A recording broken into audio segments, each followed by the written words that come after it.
Hello, good morning, and happy Tuesday.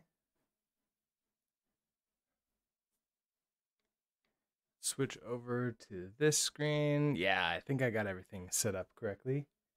Um, right before we started, I found Zilby. He's in the other room staring intently at the wall, and I can't see anything there where he's staring at.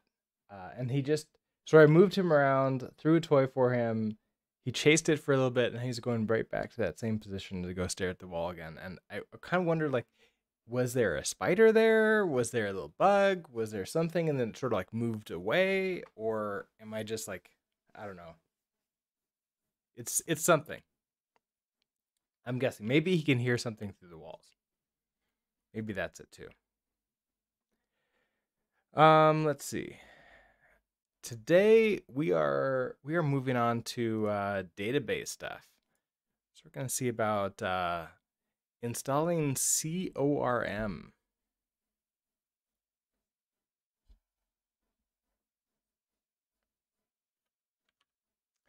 Um, ORM stands for Object Resource Model, I believe.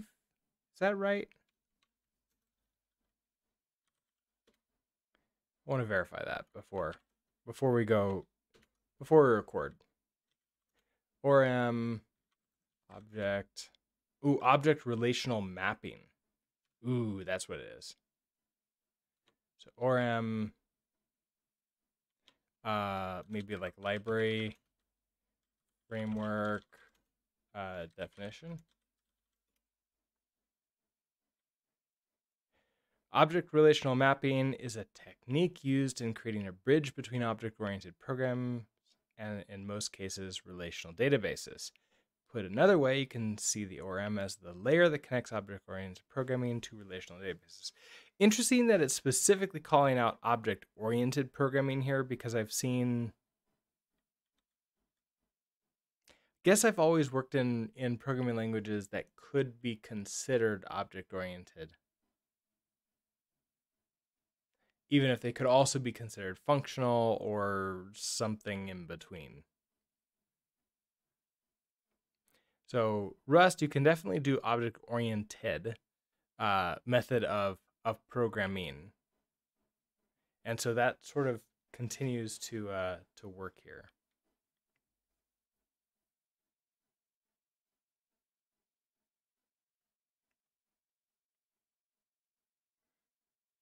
It's a programming technique for converting data between type systems.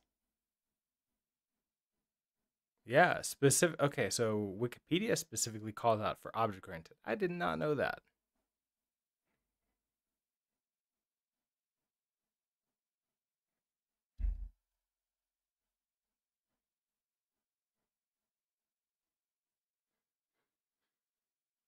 Okay, so there's this. We can maybe like reference this a little bit. Then we want to go to C or M.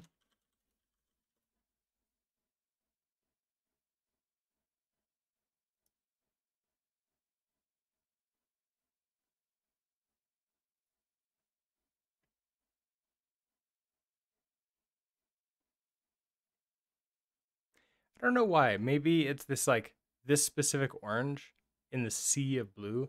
I really like it. It's like a good, to me, it's a good contrast. Fish, hello. Good morning. How are you today?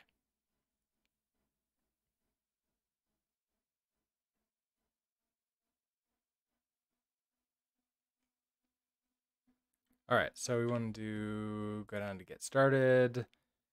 Um, Installation. Choosing database and async runtime. We already have Postgres. Oh, you're working on a real estate crawler. I had a friend who built one a long time ago. He worked for a real estate company, and they wanted something to sort of help out with that kind of stuff. I forget exactly what it was that he did for them. This was like back when before like a lot of custom software was built for real estate purposes. But that's a lucrative area to build software for.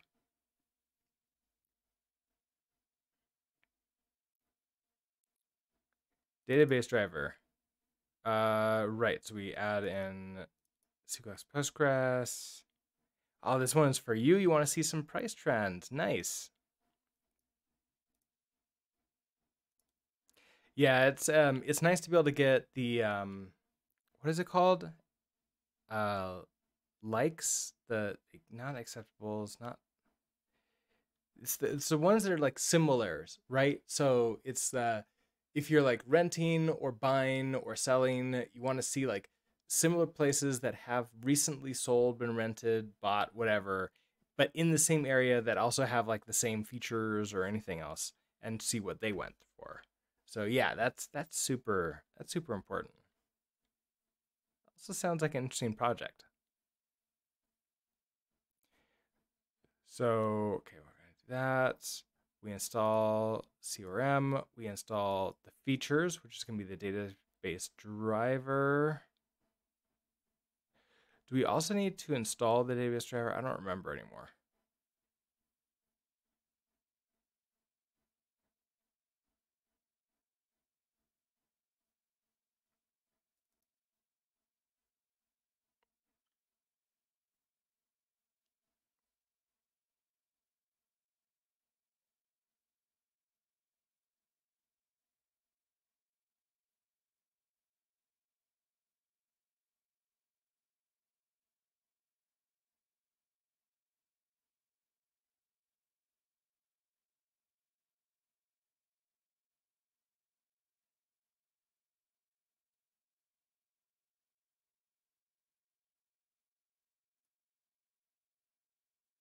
Yeah, so I'm not seeing anything that's, let's see.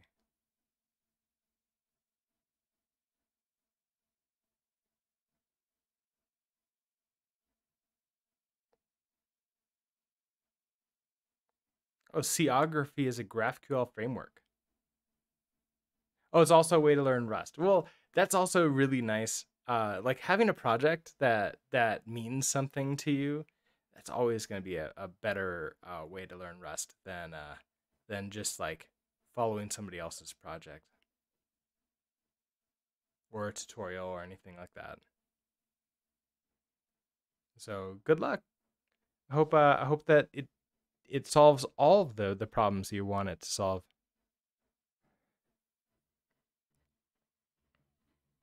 Let's see, installation. I Oh yeah, okay. So here's the CLI down here. For some reason, I was like, why isn't there a CLI install? I thought that was gonna happen here. All right. Well, I feel now I installed the CLI tool, and I don't think that there was any problem. I don't remember there being any problems per se when we installed this. So let's run through installing CRM and connecting to it, doing these three things really quickly, and sort of like make sure I've got it going right.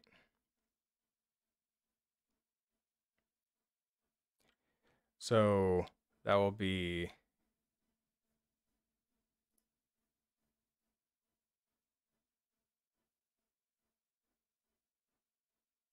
yeah, okay. So set the database URL in your environment or create a .env file. Okay, so it handles .env. That's great. I do remember that. We created a .env and we had the database URL. And apparently it needs to be database URL. It's reading this, which is then um, a URI for Postgres.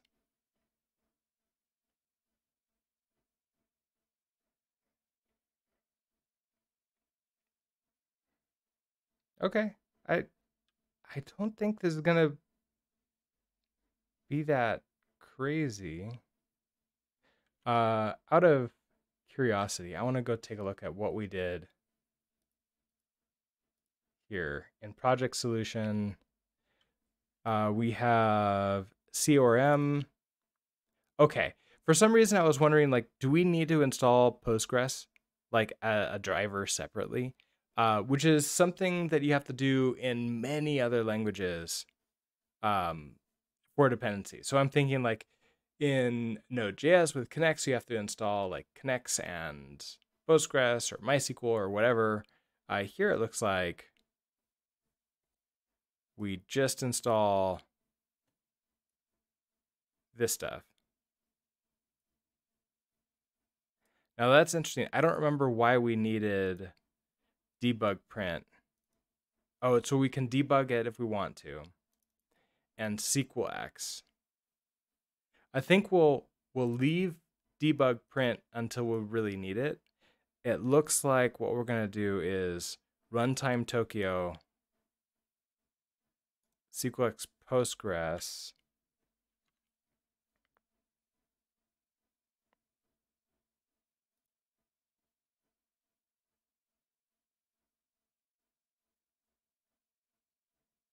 Okay, so SQLX Postgres, runtime Tokyo.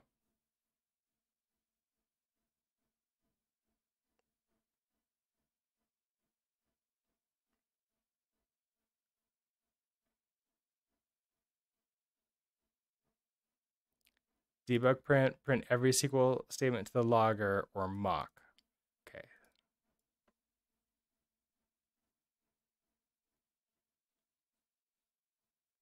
It's bundled with SQLX as a feature, which is nice.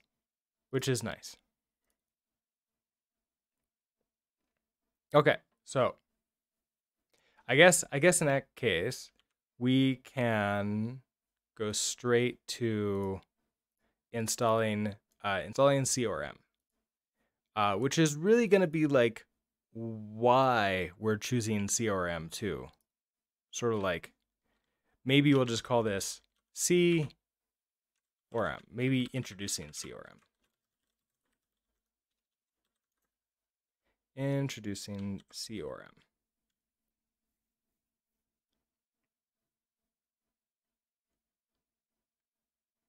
Oh, SQLX also uses the tracing crate. Tracing is by Tokyo, right? I don't remember if I've ever directly used it. I think I've just used things that uses it.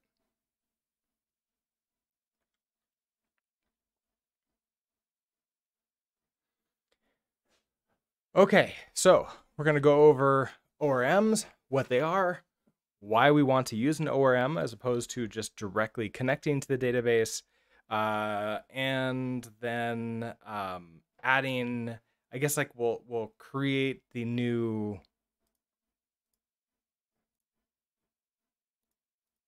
we'll init data and then we'll add a CRM into it. Okay.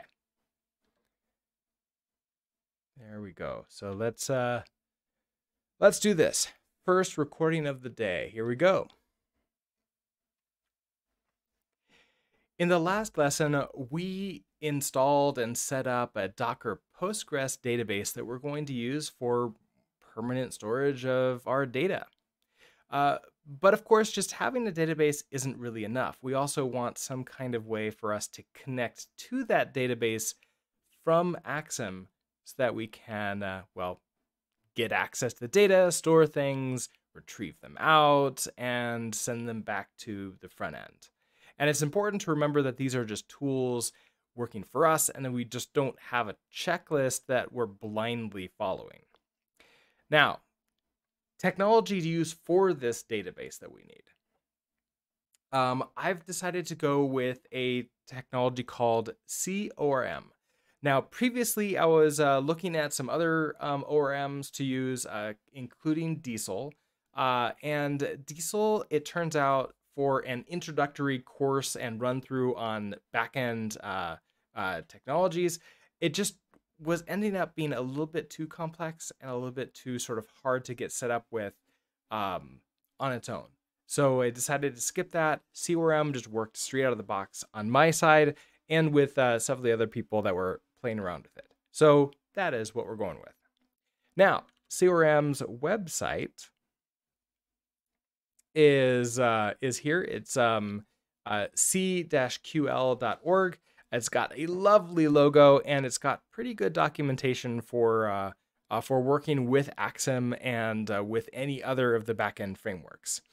Now, it is an ORM, so that stands for an object relational mapping. This object ORMs are really made for object-oriented programming and mapping to data structures or other data types. Oftentimes, that is used to communicate between an object-oriented language and a database itself. You may notice that Rust often doesn't claim to be an object-oriented language, but because it has structs that kind of sort of act like classes, just ones that don't have direct inheritance, there is a sort of object-oriented style of program that we can do. So this lets us know that we're going to be very object-oriented, but I think that's going to be okay. The other really big reason to use ORMs, in my opinion, is that it abstracts some of the complexity away from the communicating with the database and just gives you a layer, an interface on top of that, well, complexity to make it a little bit easier for us. And so that way, if you have complex joins, if you have other strange data types, or just anything weird going on in your database, the ORM tends to make it really simple. It also tends to do things like ensure that you don't have common security vulnerabilities that might result from directly connecting to a database, like injection attacks or other fun things that come with that. So, given that we're going with CORM, let's go ahead and spin up a brand new project. Previously, all of our code was in this routing folder here. We're now going to be in data. So I'm going to go ahead and open up a new terminal in data here. And it is completely empty. So we're going to initialize a brand new Rust project where all the data stuff is going to go into. So we're going to do a cargo init. Here we have data stuff, and we're going to now, let's go find the documentation where we add, where we're going to add in CORM. So I want basics under installation and configuration. So it's C-ORM. And I do notice that they have some features they're going to want us to install. So I'm just going to use the cargo add command again. So cargo add CORM. And if we come back to here, it first wants us to choose a database driver. And we have several different options. For this course, I'm going to be using a Postgres driver. If you're bringing your own database and you want to use MySQL or SQLite, those options are also available to you. Okay, so I want, which was this? SQLX Postgres. So this specific one. So we're going to do capital F, SQS Postgres, and then also they want us to choose an async runtime. Now, this is important for us to choose a runtime that works with our with Axum. Now, Axum is made by the same team that made Tokyo, and because of that, they use the Tokyo async runtime. So that's exactly what we want to run with here. So looking at this runtime Tokyo Rust LS or runtime Tokyo native TLS. They actually explain that native TLS uses the platform's native security facilities, while Rust LS is a pure Rust implementation. Let's go with Rust LS with that. We'll stay with Rust here. So this is going to be something with Tokyo and Rust LS. So runtime Tokyo Rust LS, copy that.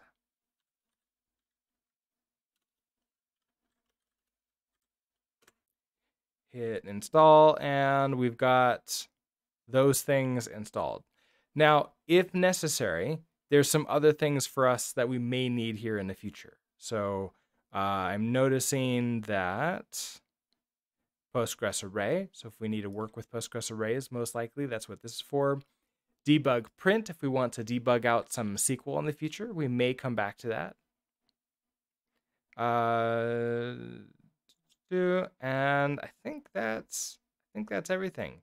Everything else that's already added in here feature-wise looks like we're gonna have some time stuff added in for us. UUID support, that's good. I don't know if we're gonna use UUIDs. But so I've just found that it can be good to sort of like review what the features are and if there's any extras that we want to add in. None right at this time. Okay, so if we take a look at our cargo TOML inside of data, we have these features available for us.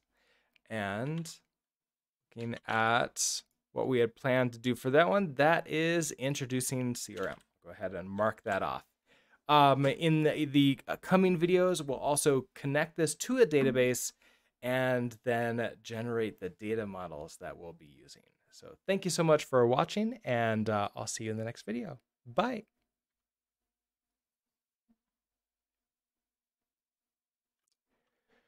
Okay, so that's introducing CRM. Let's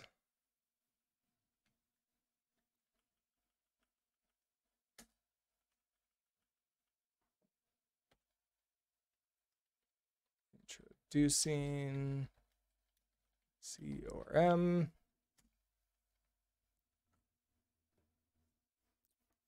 Okay, now connecting it to the database. You would have stuttered 5 times. I've done this so many times now. I don't really stutter as much anymore. Sometimes I do, but then I'll just catch myself. I do have like, I don't know, something in my eye that just started bothering me during that too, which is not fun. I think like my eyelashes or something like got bent in. That's never a good feeling. Okay, so connect CRM to the database. So connecting to the database is pretty simple. Where do we have that? If you already have a database of tables and data, you can skip this section and move on to generate. Okay, we already do have that. Connection pool. To obtain a database connection, use the database interface.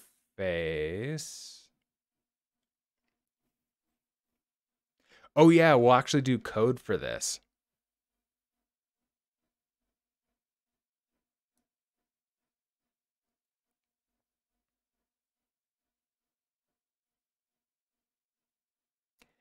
I don't like doing this inside of code. I don't like doing it inside of examples either. So we need to pull in the .env crate for this, don't we? Use .env crate to load the .env and use the same .env variable. Yeah, that makes a lot of sense. I'm probably gonna have to do that. Which .env is no longer the one we're using now.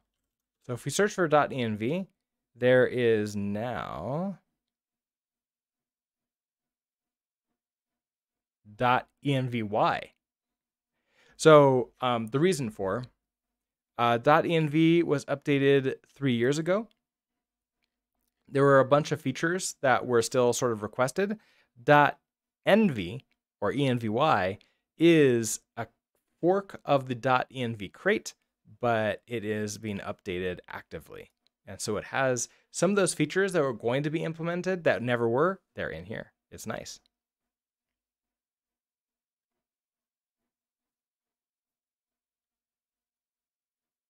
And it's a 100% compatible. So if you have .env and you want to switch over, it's there's almost nothing you need to do. You just need to change your use statements to pull in this instead. I guess, and the .env macros. So loading at runtime. Okay, so we need to pull in a .env. We need to create this. Where did it get the connection pool stuff? So we were we were right here. And so next, oh, schema management, we're not doing that. So next we're going to the connection pool. We need to pull this in. And so I need a database file. I'll probably do that inside of like a, I like to use a configuration, but I don't know if it's necessary. I'll probably put this into like a .lib. Maybe the .lib will be fine. What did I do with this? I think I put it into, no, I did not put it into config. See, I did .envy.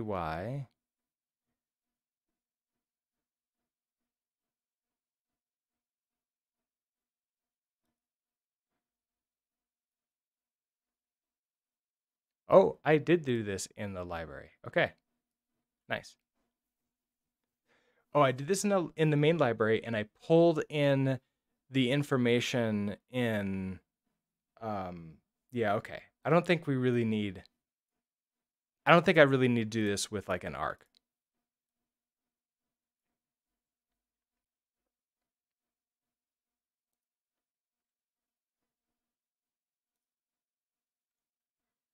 Okay. So I can close you, and we're going to be inside of here now.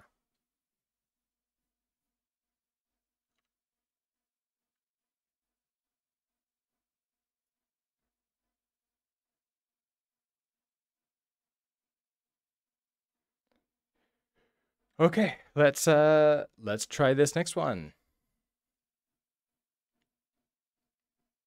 We're installing and moving.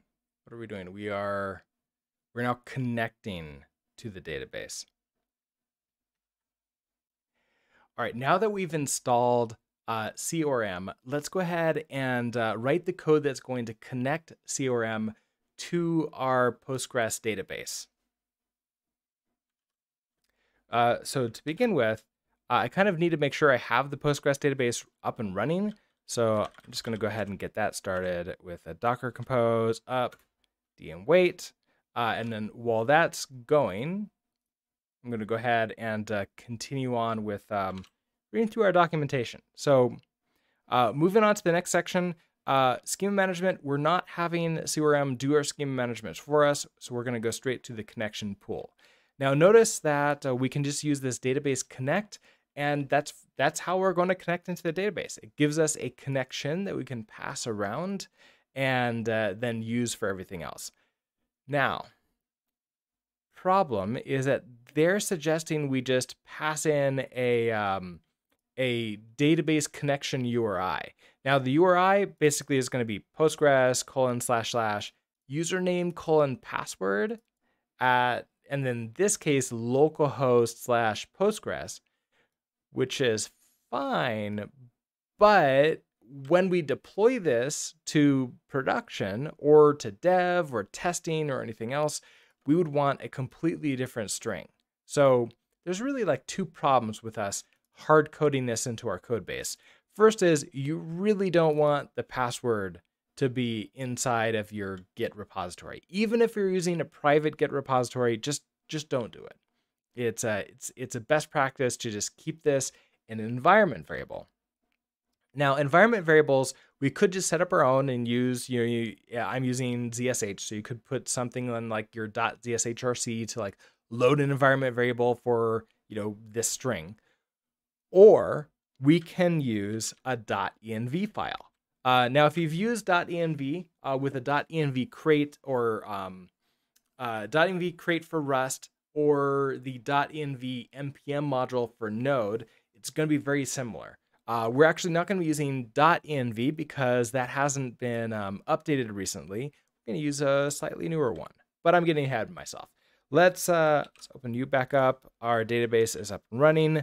I'm in the root of data here, which means I can see the source and target. Let's go ahead and touch.env. I'm going to open this up in code. Now, normally we would never want to expose this to the world and sort of like show what is happening here. Now you need to be a very specific thing. And we're still going to look ahead to the CLI that we're going to do in another video, but it needs this needs to be specifically database URL. I'll go ahead and just copy this entire line and throw this in here. So SQL, well, this is going to be Postgres. Our username is Postgres. Our password is, I believe I misspelled it to be keyorbcat. I'm going to go find that Docker compose file again. And there it is, keyorbcat. And put this in there. Localhost is going to be fine. And then the database here is also Postgres. Okay. But once we have it in this file, how are we going to get it into, let's say, main.rs? Well, we're going to head over to crates. Now, if we search for .env, notice that it hasn't been updated in 3 years. Now, that's not necessarily a bad thing. However, there was a lot of requests for features and a lot of pull requests and everything else that people wanted to add to .env, and it just wasn't being maintained. So if we actually scroll down, we'll find .envy, which is a well-maintained version of that exact same crate that is updated quite often. So I'm going to go into this one. So .envy. So I'm going to go ahead and cargo add this. Cargo add .envy. Features, clap and CLI. I don't think I need either of these features. And I think that's all we really need here. So let's look at our usage. It's exactly the same as using .env. So we're going to pull in .envy, .env, and then we can just do this .env OK, and we have the environment variables loaded from the .env file. So excellent. Let's go ahead and bring that in. So use .envy, .env. We're going to use this .env OK. .env.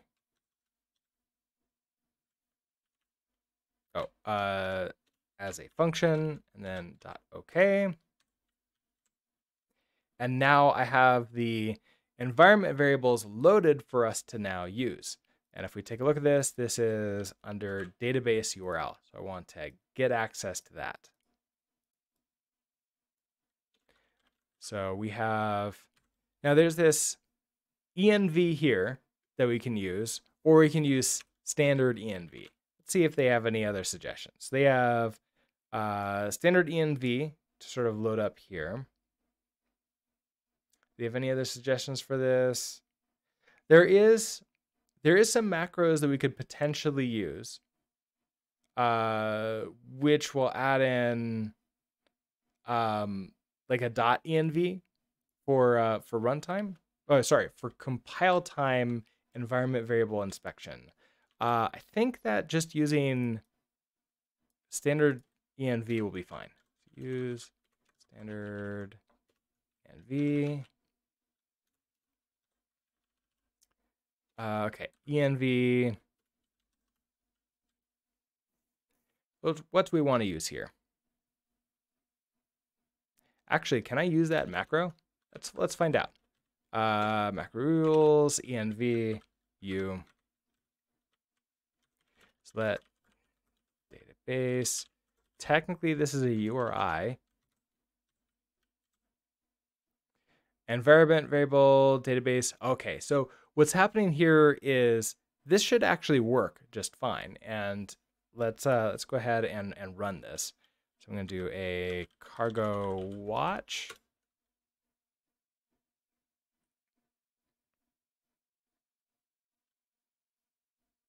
It has to compile all the things. Oh no, it can't find it. Okay, so it can't find this here, so we have to actually do this with the other method. .env, are you doing this at compile time, whereas the other one is at runtime? So it depends upon what we want. I think we're going to want these at compile time. So let's go ahead and come into our .env macro here. I think we want to install you. Oh, wait. Script has been yanked. Let's not do that one. .env, I think they changed the name of it. So let's go search for .env again. .env, why? We have codegen, a macro for compile time .env inspection. Maybe that's what we want. Then there's this .env macro. Both of these updated around 8 times.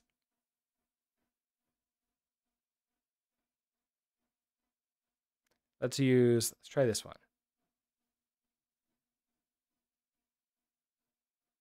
There's now an issue with Rust Analyzer related to the .env macro, which is unfortunate, but let's go ahead and install this. This is .env macro.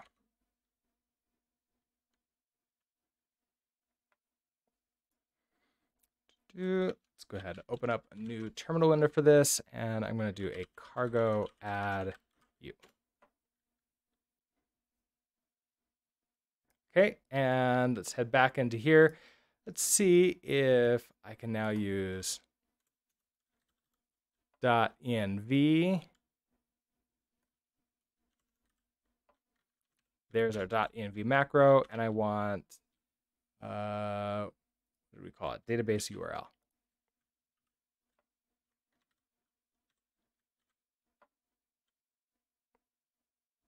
There we go. Now it's no longer an error. Now it's actually just saying, hey, we're not using this thing. That's fine. We don't need our standard env anymore.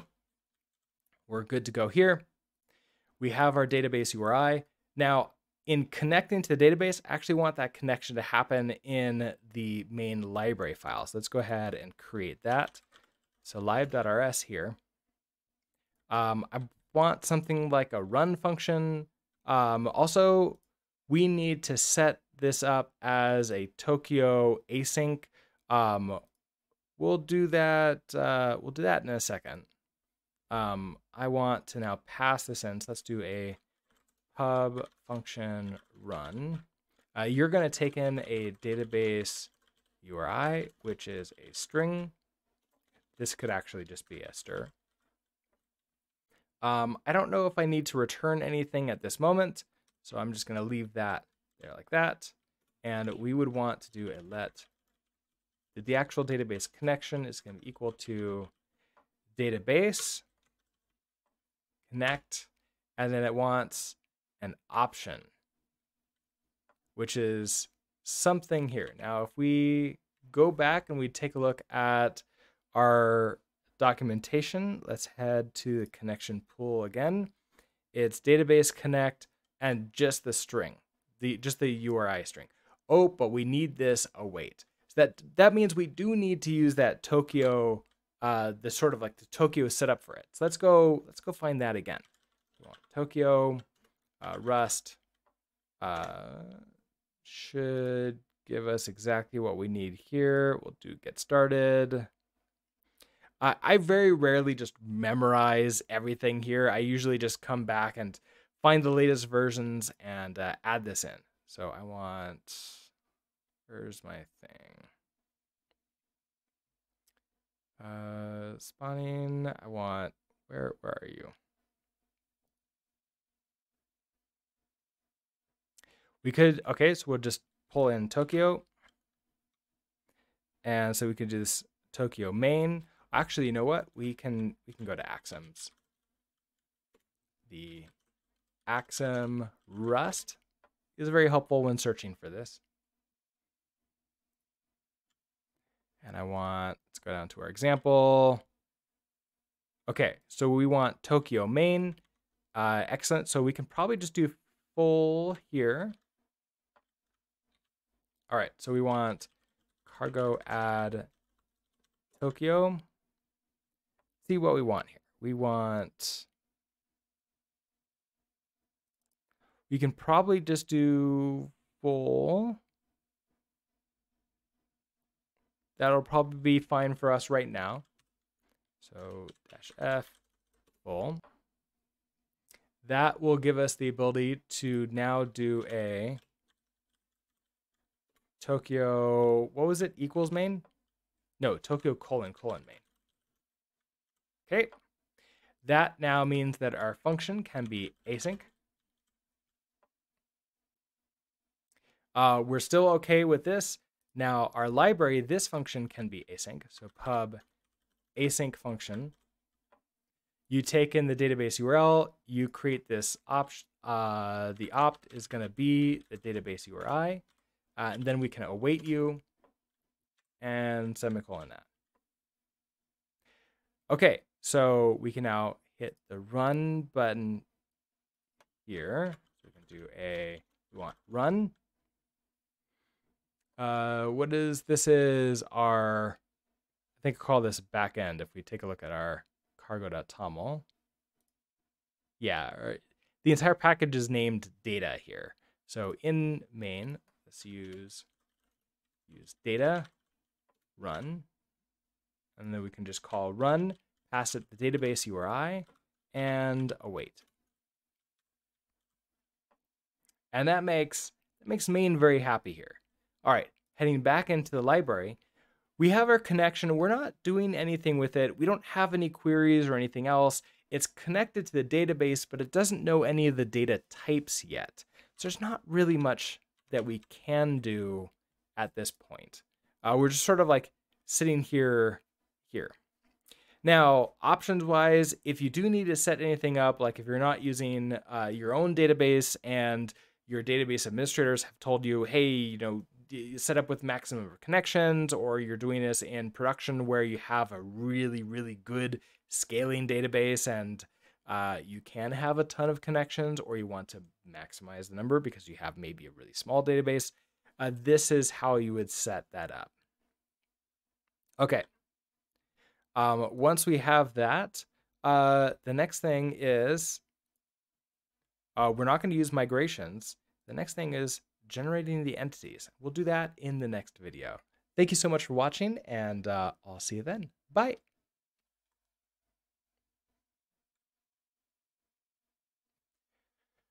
Okay. I think I rambled on a little bit too much there, but it's fine. Okay, so this is, I want these to be short. So connecting CORM, maybe? Connecting CORM.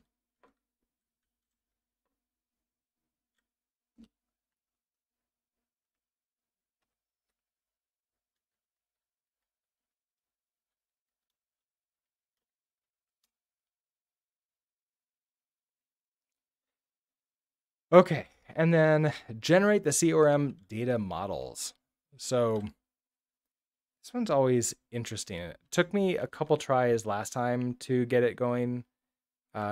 Might do the same thing. So we install the CRM CLI, which just worked out of the box for me. And I already have it installed, but we can just do another install for it. We have to have this in the project root. Okay, that's fine. And then we can do this. Yep, okay. That's working here. Oh, we can also do the generate. Okay, we can do -H with whatever we want.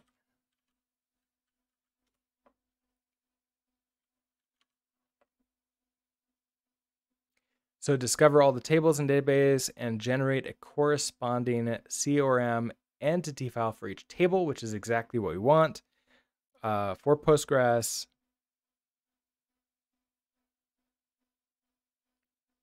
So default database URL specified in env.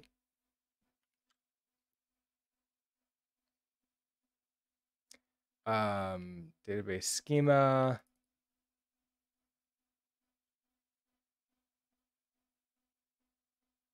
For Postgres, this argument is optional with the default value being public. So the schema for the database, oh, instantiating approach database first. Yeah. I want, well, I mean, it's not first. We did a whole bunch of routing stuff. So now we're doing connections to databases, and that's part of data.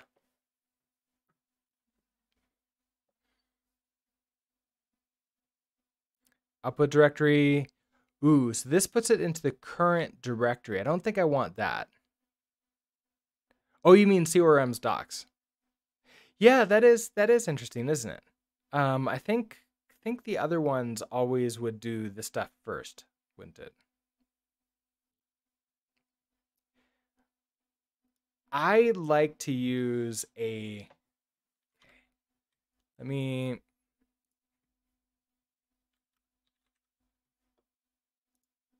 Commit all of these. Okay, so this is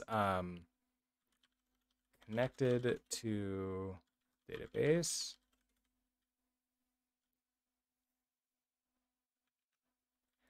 So if I do, this is generate that we want to do. Yeah, we want to generate.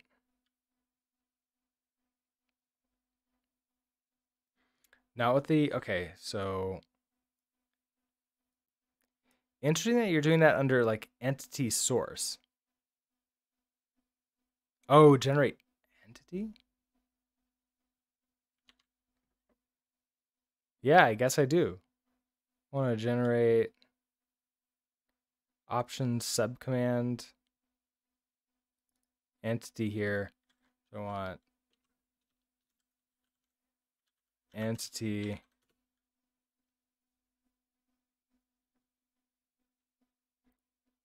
Now, if I give it a subcommand, will it do all the stuff? Will it like figure out where to put it, or do I have to create the directory? Don't want it to ignore tables. Don't include the hidden default tables. So output directory.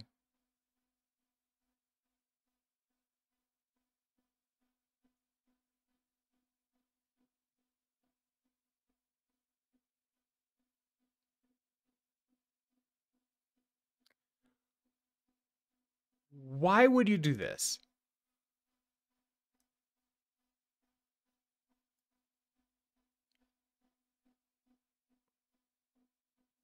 Why? Just why? Okay, I don't like this at all. So what I'm complaining about here is the fact that if this was a real database that I was connecting to it for a real project, and I wanted to like go out and just do something and hit it and test it out, that would have published my password to the screen. And I don't like that. I would prefer that things not read my .env file and then publish them, like, print it to the screen without me, like, without being very clear or like an interactive approach to it. So not fun. I should probably mention that just in case other people are doing this on like, on Twitch streams or something else, just to call out, just like, hey, be advised. All right, so if we do this, I think the only thing I need is the -output directory. I'm going to put this under a database folder. So if I do that, generate and use, okay, so it generated all this stuff. That's great. And it created, ooh, I wanted to put this in source. Okay, so let's delete you and try this again. So source database. There we go. Now we see our mod. You have all this stuff. We have the prelude that brings in the tasks and the users, and then tasks and users. So, okay, if we make any changes to this, this will, all right. Okay, so I can delete you.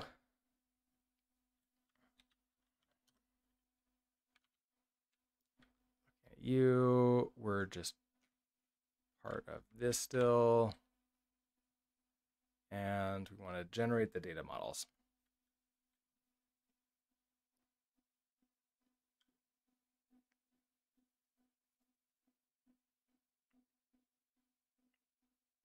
Okay. Let's oh, this thing popped up again. Let's do this.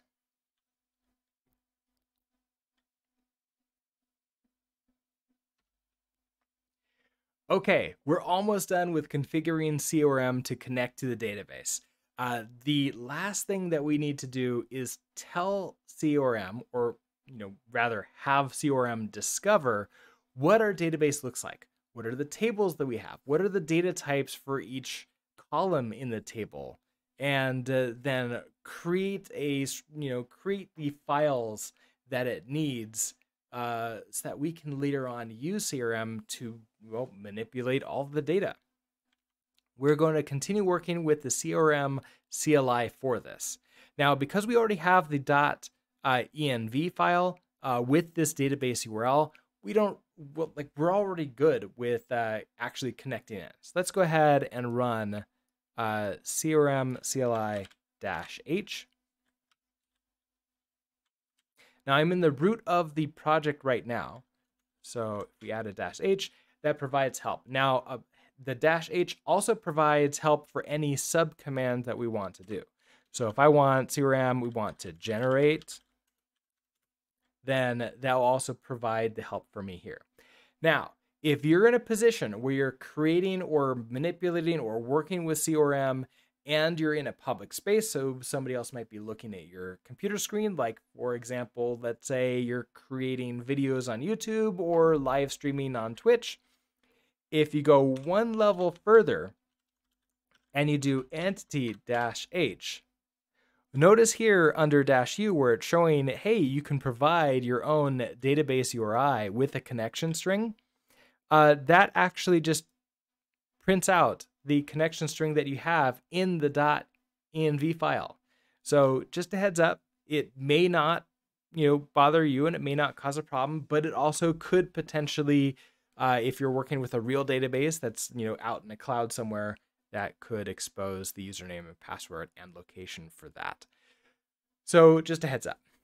Now, we don't actually care about overwriting this because we already have this in our .env file. So instead, all we're interested in is the -o option, which allows us to control exactly where these generated files are going to go. Now, we need to access them from our source code, which means they need to be inside of source.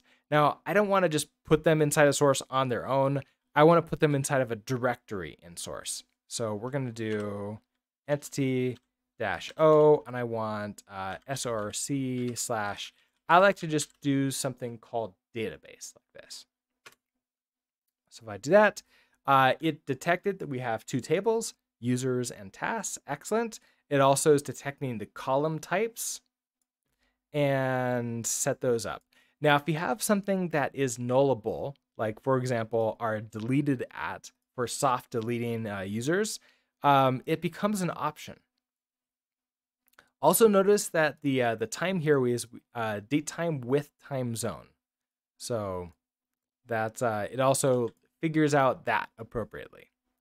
Now, if we go take a look at what we generated here, so under source database, we have a mod. Now, it did mark each of these files with auto-generated by CRM. If you make a change to this file manually and then you rerun the commands to regenerate something, like for example, you change a data type, you add a column, you add something with your database, all of those changes will be destroyed when you rerun the generate command again. So it's best practice to not sort of manually manipulate these files. We have a prelude in here, which really just pulls in these task entity as tasks, user entity as users. That's fine. And then we have tasks and users. So that brings us a model with the table name and sets up what all the data types on these models are. So we're going to be able to use this to manipulate, so like get and set things on our database. And we don't have to worry very much about all of the stuff happening in here. All of our code is going to be much simpler because of this in the routes or in any other sort of file structure that we want around our own code. Anyways, this has been everything we need to set up CORM and get us going. We will be using this in future videos when we need to connect to the database. Thank you so much for watching, and I'll see you then. Bye. Twisted Seed, hello. Yes, and ORM. So CORM specifically. I like CORM. It's so far it's been a good ORM. I like it more than Diesel right now. Okay, so that generates the CORM data models. So this is sort of like CORM model generation. CORM models maybe.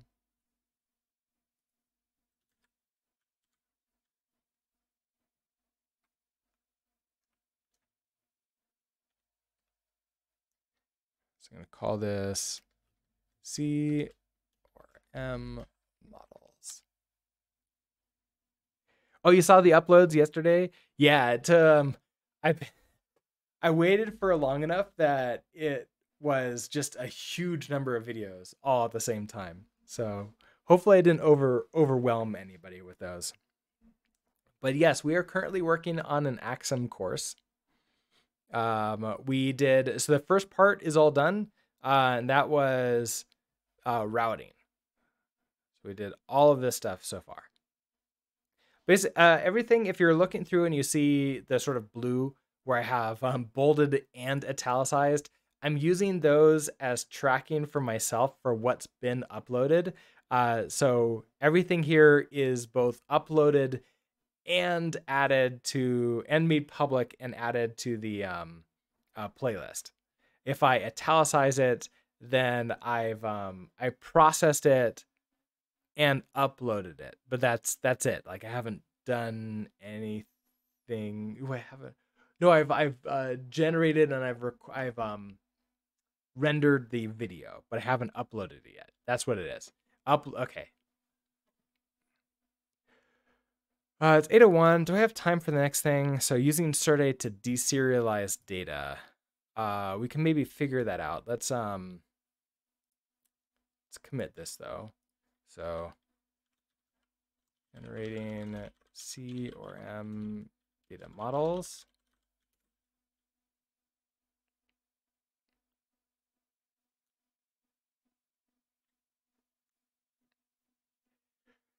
Okay, deserializing data. So this is gonna be, we're gonna want to create another route again, with data coming in probably as a post. So what would that look like? We have, I think I want to follow the sort of like the same pattern that we did before. So under routing, oh, right. We have let app create routes. So we need to do this entire thing again.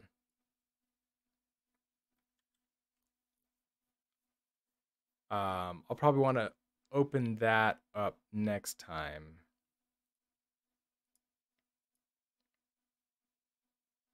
Because then in mod, here's where we set up what the routes are going to be.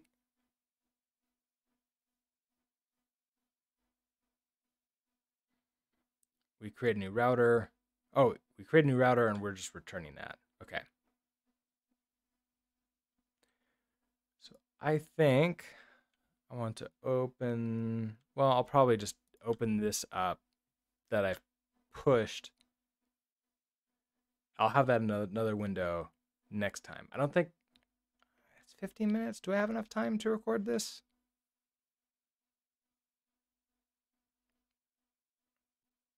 I don't know. There's a lot to this where we need to set this up.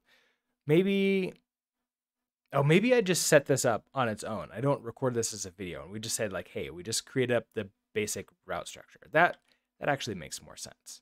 Okay. So, let's do that. All right. So, I need data database. We have maybe routes. It's going to be a folder with a mod.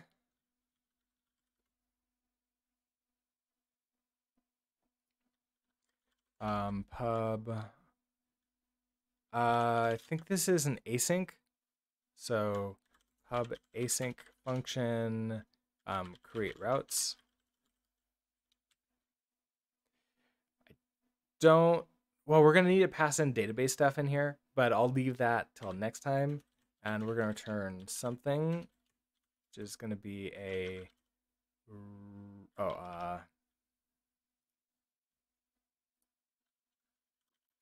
use route mod routes.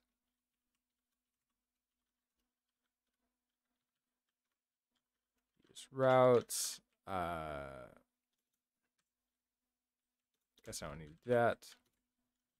App equals routes, create routes.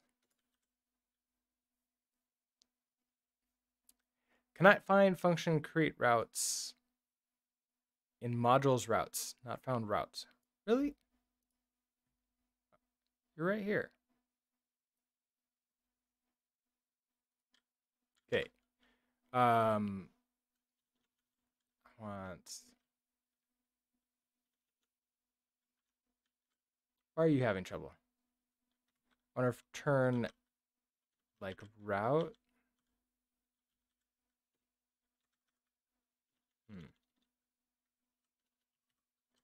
Use.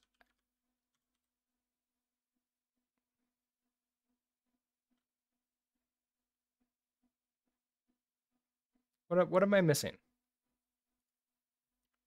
I need to. Oh, it's router. It's router with a body inside. Okay. And that's from Axum body and Axum router. Okay, that makes sense. Why can't you find it? Do I need to restart Rust Analyzer again? Oh, I don't have the new Rust Analyzer yet, so I can't restart that way. Let's try this again.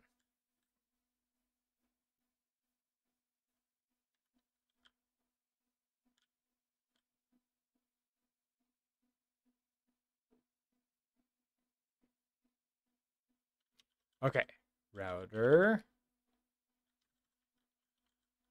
Oh, come on. So this is routes mod routes. That should give us this file.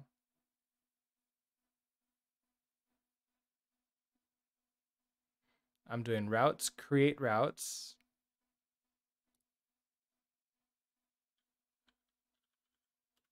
I can await you. I don't have any major errors in here. Oh, come on. Pull in. Use Axum. Come on. Find Axum. Router.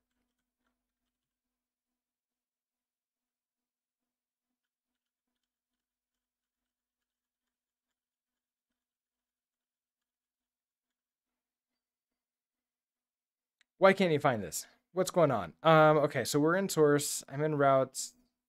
I spelled that the same. What did I do wrong? Axum. Wait.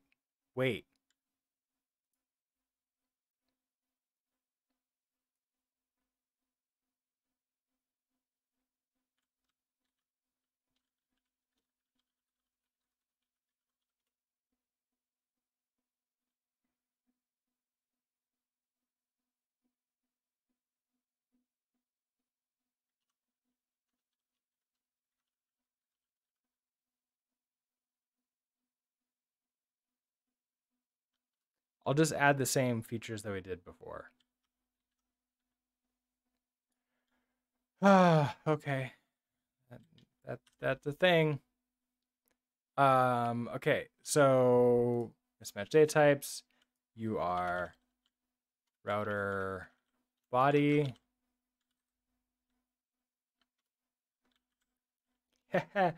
Yay, yay.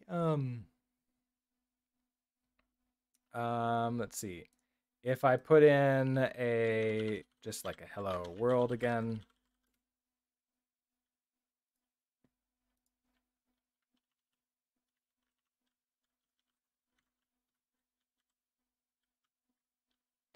All right, so we have a pub function, pub async function, hello world. I'm just gonna return a string.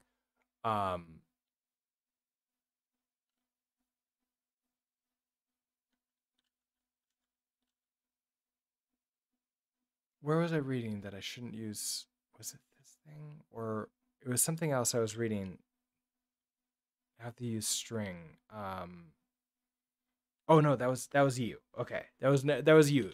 Not Axum. I'm getting all my frameworks mixed up together. There's a properties data type now that I learned about recently because I was actually paying attention to the documentation. That works out fine. Backlog battles. Hello. This is VS Code. So we're using VS Code with Rust Analyzer. And I've installed a bunch of extensions to make things a little bit nicer. Okay, so if I just do hello world, owned that back to mod. Okay, then use. Actually, I wonder if it would just be easier just to do dot route. Okay, so a world service is going to be a get. Handler is going to be hello world. Hello world.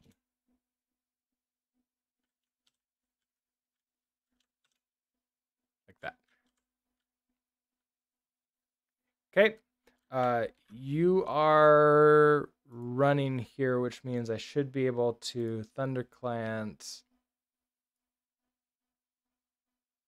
So get to // localhost port 3000 hello world. Connection refused by server. Nice.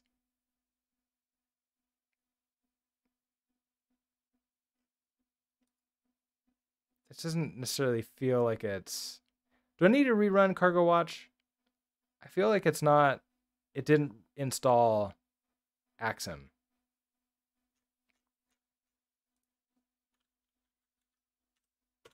Yeah, ThunderClient really is nice. I like it.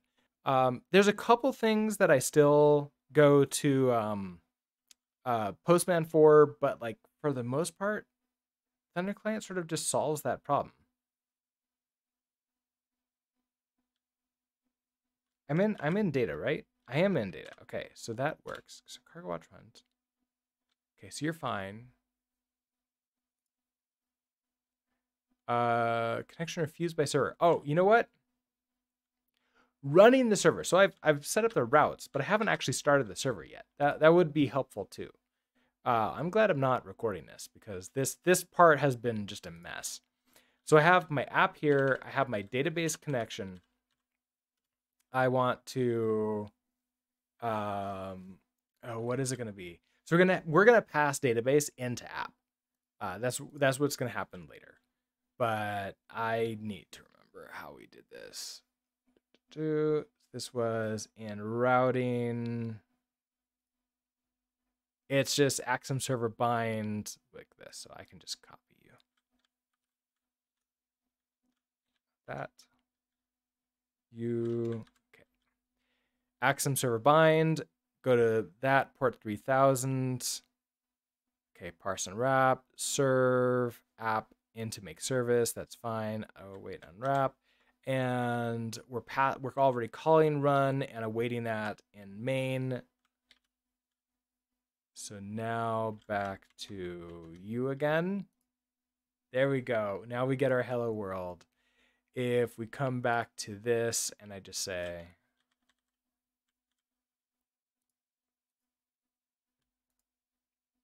there we go. Okay. So we've got our basic router set up. We're now ready to start doing data requests, which is going to be good because okay, using Serde to deserialize data. So what I'm thinking of, we're going to do this based upon like a to-do app. So we start with, hey, if I want to create a start writing basic request tests for this purpose. Oh, nice. Yeah, so you could so you can like test your stuff. Yeah. I have the tests that I've used previously were just in Jest in Node.js because like the first version of the database in the app I just wrote in Express and just those tests are already there. I should probably start playing around with doing my full stack testing library in Rust though. That would be fun. Okay, so this will be a to-do app. So using insert to deserialize data, I'll probably want something like, hey, if we wanted to create a task, like if we want to create a task, then let's, this is what it's going to look like.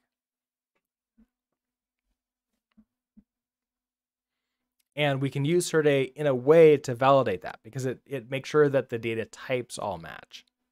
Otherwise, it crashes. A custom JSON extractor is always fun, but that'll be next time. So tomorrow we can definitely do this video. I don't know if we'll get to this one or if I'll just have to remind myself exactly how this looks like. We already did all of this stuff myself and sort of like figured out how it works, and then I forgot it all. So that's usually that's par for the course for me, is do stuff, forget it, do it again, remember it, and get better at it over time. But okay, this is where we will be leaving off. Today is Tuesday. That means tomorrow is Wednesday. Tomorrow I will not be streaming. I am using Wednesdays to go into the office for my day job early in the morning. So I will not be here tomorrow. I'll be back on Thursday and Friday mornings, though, to continue working on this. And it looks like we're going to be getting into the serialization of data. It's going to be fun. I think the data stuff it feels like the most complex, but it's also where the most power of well, really anything is. Let's go set up routing here, and I'll sync all these changes up. I only have like one video I think I can upload today, maybe. I don't know if I'll get to it. I usually try to get to it on the weekends, but I'm sort of like back and forth, and I'll constantly delayed on those. So with that, I don't think I have anything else. So once again, thank you for hanging out with me today. I hope you have a great rest of your days, and I shall see you next time. Bye.